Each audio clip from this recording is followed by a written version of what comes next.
How often do you look for treasure in life's scars? In what ways can we look after our mental and emotional health? And who are you having open and honest conversations with? Welcome to the Kintsugi Hope podcast. Hello everyone and welcome to the Kintsugi Hope podcast. My name is Jess Cooper and I am the communications coordinator for a charity called Kintsugi Hope. Today we're going to be chatting to Kathy Madhavan about honesty and vulnerability. Kathy, would you do the pleasure of introducing yourself to our lovely listeners, please? Oh, hi Jess. Hi everyone listening. Yes, I'm Kathy Madhavan, and it's such a joy to be with you. I live on the South Coast with my husband, and I've got two daughters who are trying to fly the nest, but kind of failing in lockdown at the moment. And I'm a writer, I'm a speaker, I kind of do some coaching, and I'm doing a master's at the moment as well in theology. So a kind of busy life, just doing this and that, trying to serve and be helpful wherever I can. Wow. And Kathy, what's lockdown look like for you? Have you found it difficult? Have you found it fairly easy? Has it been a mixture? This third one has literally gone on for about 17 decades, hasn't it? It's just gone on forever. It feels like that, yeah. I mean, honestly, like everyone, there's been good days and bad days, but I just have to be thankful, really. You know, we haven't been really poorly. We haven't lost anybody. I don't have young children to homeschool at the same time as working.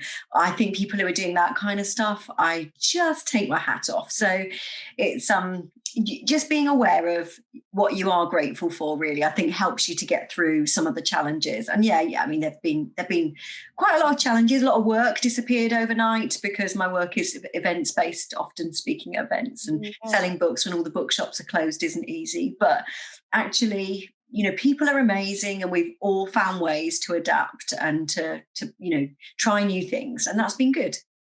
That's cool. Yeah, you're right. We've all been forced into this position of having to be really creative with how we do things. We're doing podcasts over Zoom, and we're doing meetings and conferences online, and trying to connect with friends and family in ways we've never thought we would have to. What's been one of the creative things that you've done to try and get through this crazy thing that we call lockdown? Well, I don't know that I've been particularly creative, actually. I mean, I've tried to do more online stuff, and thank God for that. But actually, for me, I think it's been about, coming back to some of those habits that I have in my life and going, well, what's going to actually help me in this season and our family, what's going to hinder, and really just trying to put some things in place regularly that might just help me through. So whether that's, having a bit of quiet time of reflection in the mornings, just, even if it means getting up a bit earlier, if it means just doing a bit more exercise, I know that sounds like very uncreative, but for me, if I've got those building blocks in, just trying to get enough rest, trying to not eat too much chocolate, although that might not have gone successfully all of the time, but just trying to put some things in place that would mean that I can actually survive this season with, not completely burnt out, because it is exhausting, isn't it? It is exhausting. So you just kind of got to try and look after yourself the best way you can. Yeah, absolutely. No, you're right. It is exhausting. I think the normal things that we took for granted have become even more tiring and even more energy demanding. I remember in the first lockdown, it was just like the only thing that I was really looking forward to at the end of the day was what we were going to have for dinner. And it was like the topic of conversation as soon as we had breakfast. But you're right, it's just putting those those building blocks are different for everybody, aren't they? So I think if you can figure out what those are, that's really great. You briefly touched on it just a minute ago about being grateful about what you have got. And do you think that there's a temptation to almost compare our levels of pain or our levels of loss with other people, and then almost maybe minimize experiences? Because I know for me, I've definitely felt the same as you. I haven't got kids at home. I haven't lost anybody due to coronavirus, which I know so many people have, and so many people are in deep, deep grief at the moment because of that. But we've all lost stuff. Like, we've all lost holidays. We've all lost maybe weddings that have been postponed, not being able to meet up with family for meals or whatever that looks like. How do you feel like we can be more honest about maybe those smaller things that we've lost? Yeah, and you're right to have that as the topic of today's podcast, honesty, because I think that is the reality about this, isn't it? It's being honest about those things. And I do think, if we're going to be grown-ups about it, I remember growing up and when leaving food on my plate and my mum going, there are kids starving in Africa, and you're like, that kind of perspective is not always that helpful. But actually, let's be honest, perspective is important. There are people around the world who are not getting their coronavirus vaccine anytime soon, and who the consequences of this virus will be a lot more significant than for some of us. So, and I know people for whom this has been extraordinary time of loss. And so I don't think that's a bad thing to kind of go, actually, yeah, it's been tough, but you know what? Thank God that my family are healthy and that we're in a house with a roof over. I don't think that's bad. However, you're right. That can sometimes mean that we squash down our own emotions, and that somehow we think that because it's harder for other people, that our emotions don't matter. And that, that perhaps, if we're being honest, we're being selfish. And that's not the truth either. It's not selfish to admit that, we were supposed to be on sabbatical this year in Singapore and Australia, very much first world problems, but actually something we've been looking forward to for a decade. So yeah, it's sad, but it's not the end of our life. And you kind of just got to, I always say, you can focus on what you can't do, or you can focus on what you can do. And you can focus on what you don't have, or you can focus on what you do have. And I do believe that is a choice. It's a discipline. It's not always easy, but it's one of those things that is important, being honest about the loss. And not doing that comparing thing, because otherwise we can either minimize our loss, or frankly, we can minimize the loss of others. We can think, oh, well, mine is a mountain and yours is a molehill. The reality is, if you're dealing with something, you're dealing with something. And, we've all had to do a little bit of that in this season. Yeah, absolutely. That's so true. And looking at what you can control and can't control, that can really help you have perspective and take ownership about the decisions that you can impact. And that's about being honest with yourself as well, isn't it? Because I think in those moments where we're struggling or we're feeling really down, we can easily spiral into all the things that are going wrong. And probably 70% of them are things that we have no control over. And actually narrowing, like you just said, narrowing your mindset onto the things that you do have, the things that you can be grateful for. I think gratitude is such it's powerful. It's really, I know it sounds just so cheesy, write a thankfulness list and stuff, but there's a reason why so many people talk about that. I think we know this, don't we? We have these neural pathways, and we have default mechanisms that we often go to. Some of them are learned from our upbringing, that when we're upset or distressed, we go straight to that or this. And they may be really positive things, or they may be really negative things. And I think, that honesty with yourself, to know that you tend to respond like this. When something happens, this is how I tend to respond. I go into denial. I go into despair. I go into blame. I go into shopping. I go into Netflix. And to know what those default positions are, those spirals that you tend to go in. But the wonderful thing is, as we've become more aware of neuroplasticity, is understanding that we can interrupt some of those default positions. And again, that's not about being in denial and thinking happy thoughts and positive thinking, but it's about saying we do have an amount of agency. It's okay to feel sad. It's okay to feel disappointed. But actually, we then have a chance to reflect on those feelings and to learn as much as we can about that situation, and then to make some positive choices about how not just to react, but how to respond in a way that can help us to move forward, so that next time we bump into that feeling of disappointment, betrayal, rejection, whatever it is, that maybe our neural pathways, maybe we just got a little bit of extra emotional resilience in the way that we respond. Yeah, that's a great way of looking at it actually, and not just reacting, um, because reaction is a very like raw thing, isn't it? It comes out and you're just like rah, and it's almost your emotions haven't necessarily been measured or had time to process. And I guess the closer we are to people, the more likely they are to see a reaction rather than a response. Oh yeah. And I think in troubling times like we're facing at the moment, where everything is so upside down, a reaction is very more likely than a response because everything is so unpredictable. How can It's you? not about guilt. It's not about guilt tripping ourselves for that, though, No, is it? Because exactly. it's okay to fit. My friend Paul McGee, a great writer, talks about hippo time, and that often we do have to like get into that mud bath and have a little wallow when something hurts us. It hurts us, but he said, goes on to say, but we're not designed to be hippos forever. There's a difference between kind of having some time to feel the feelings, and then there's something then that we have to think, well, I don't want to be defined by this. I don't want to become a victim forever. Now that depends on the kind of disappointment we're talking about. If we're talking about bereavement, that's a different, that those kind of things stay with you for life. You just have to find the right support to learn to live with that kind of loss. We can't all bounce back from everything in a few days. So I think it is about honesty. It is about perspective. It is about getting help, actually, if we need help, because some things are more difficult than others to deal with. Yeah. And I guess honesty and vulnerability kind of go hand in hand.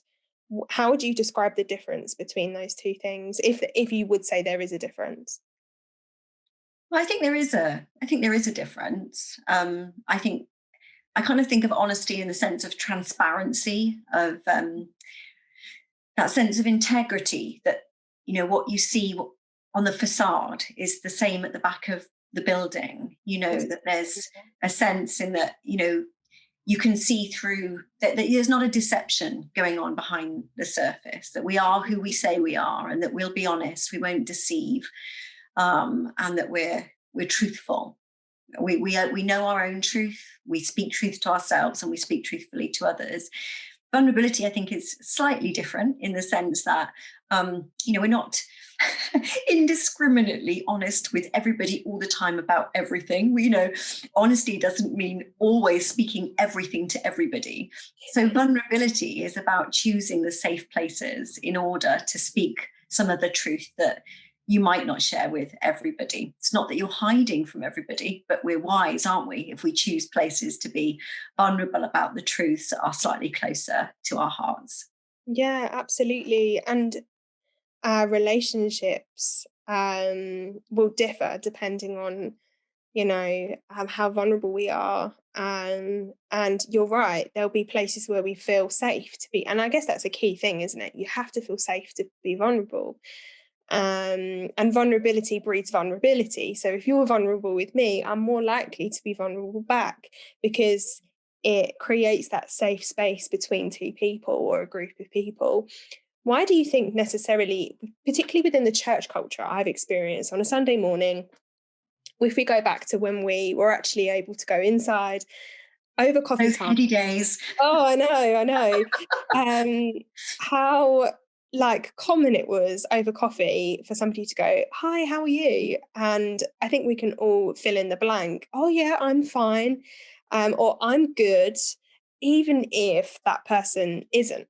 Why do you think sometimes we struggle to be vulnerable and honest? Well, I'm married to a church leader, and we've been in church leadership for 25 years. So I've definitely experienced my fair share of that. However, I would say, first of all, she said, sounding slightly defensive as a church leader, that we have to have realistic expectations. Having a coffee after the service might not be the ideal time to open up your heart to someone. So sometimes I think we do throw around this example as if it is a huge failure of the church. Well, it might just be that our expectations need realigning slightly. Now, don't get me wrong, if it's someone you really know well and that you do trust who is asking you, and you say, I'm fine, then the problem might not be with them. It might be that you've chosen not to be vulnerable, or that it's busy and it's noisy. And you might just say, you know what, there's some stuff I'd like to share, but this isn't the time or the place. But actually, I think the question is more, are there those places? That might be the beginning of a conversation. The how are you doing might just be a seed that is planted, that we might want to say, do you know what, if you really want to know the answer to that, let's grab a coffee somewhere more private. But you might sense when someone asks that actually they are just being polite, and that's okay. That's okay. Sometimes it's like, yeah, I'm doing okay. How are you? And it's the beginning of a relationship. It's the beginning of a conversation. They might not be asking for a therapy session at that moment. Like, it's okay. And that doesn't mean to say that they're being disingenuous, or that they don't care, or that the church has failed. It's just that moment isn't always the best moment for us to reveal our heart. So I think but all of us, we have to, if we are asking that question, if someone just says, "I'll fine back," that's fine. But if it's someone we do care about, ask another question. Hey, are you really fine? I know last time we spoke, you're struggling with that. How's that gone? So I think that's the beginning of a conversation, and we all have to have the wisdom and the initiative to know, like, whether to take that conversation further. It doesn't always mean the church has failed. That is so true. And I think thank you for sharing that, because that is, I think quite often, you're right, that analogy, that example is used. Everyone says they're fine and they're not. Actually, you're right. Is that the right context? And I think that drills down to the importance of actually, what are those places where we can actually be vulnerable and honest? And for everyone, that will be different. Some people will feel fairly comfortable being vulnerable when there's lots of people around, and others will need a quiet spot, maybe in their friend's house or in a coffee shop or going for a walk or whatever that looks like, for them to feel like they can open up. I think it just looks different for everybody. And I think that's a really, really, really good point. Kathy, you've recently written a book, another book. Can you tell us a little bit about that?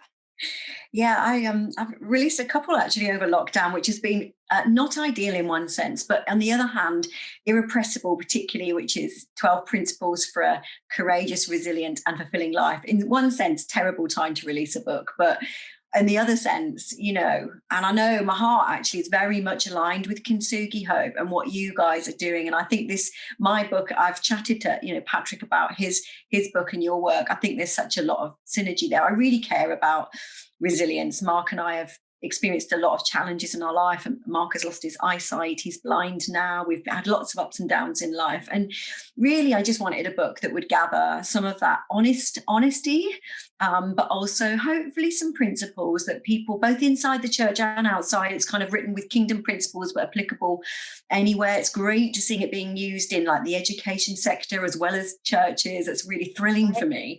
These kind of principles, some of them lighthearted, some of them more serious, about how we can develop like emotional resilience, but also just habits inside ourselves, but also there's external support structures that mean that we can cope with the challenges and the opportunities that life throws our way. That's great. What are a couple of those principles? Would you mind sharing with a couple with us now? Yeah, so there's it starts off really with your values. So knowing your irrepressible purpose, like knowing what's distinctive about you, things like that. I talk about navigating waypoint moments. So those are junction points in your life. The day you get that diagnosis, or the day that someone proposes to you, but often they're the tough junctions actually, and how we respond rather than just react to those. There's principles in there about boundaries, so running your own circus, not trying to run everybody else's. One of my favorites is when the horse is dead, dismount. So knowing that there are some things in life that come to an end. There are some things that are great for one season. Instead of trying to drag them around for the rest of your life, that relationship, that project, that whatever it is, that actually sometimes we have to move on into the next season of life. And part of resilience is that flexibility. So there's another one called Learning to Play Jazz, which is all about being able to be flexible and not too rigid in our thinking. There's a couple in there about building your tribe, filling your tank up so that we don't end up drained, being a thermostat and not a thermometer, which is about setting the temperature and not just commentating on what's going on around you. Lots of hopefully little memorable things that Yeah. will help people to be irrepressible, which doesn't mean, just zinging around with a smile. It means you can bounce back. You can keep going even when life throws you another curveball. That's great. I love the fact that you've written that in such a practical way, because I think, everybody learns differently, but definitely for me, those practical little nuggets of wisdom, that sounds incredible. Oh, I'm so Where can, pleased. where can people buy the book from? Well, I mean, it is on Amazon, but if you'd like to go slightly more ethically, there are Yes. lots of Christian bookshops, and particularly I always point people to either St. Andrews or eden.co.uk, which is like the Christian Amazon. It's a fantastic website. Doesn't quite deplete publishers and damage publishers in the same way that Amazon does. I don't know whether we're even allowed to say that, but if we want to be ethical Yeah, consumers, fine. which I think Yeah, we should, then absolutely. if you can go to one of those or support your small local independent bookshop, I think you can get it at Waterstones as well, actually. Oh, wow, that's great. Yeah, no, we can definitely say that about Amazon. I think we can. I think Jeff Bezos has got, well, he's not there anymore, is he? But yeah, no, On I a think, tropical island somewhere. yeah, I think if we can support local bookshops, that's definitely, and if you can't, and if it's, you need to go to Amazon, then do That's what you fine. need to do. Yeah. And I hope it's a blessing wherever you get it. Yeah, absolutely. Kathy, thank you so much. Thanks for having me. Great. That's done. In the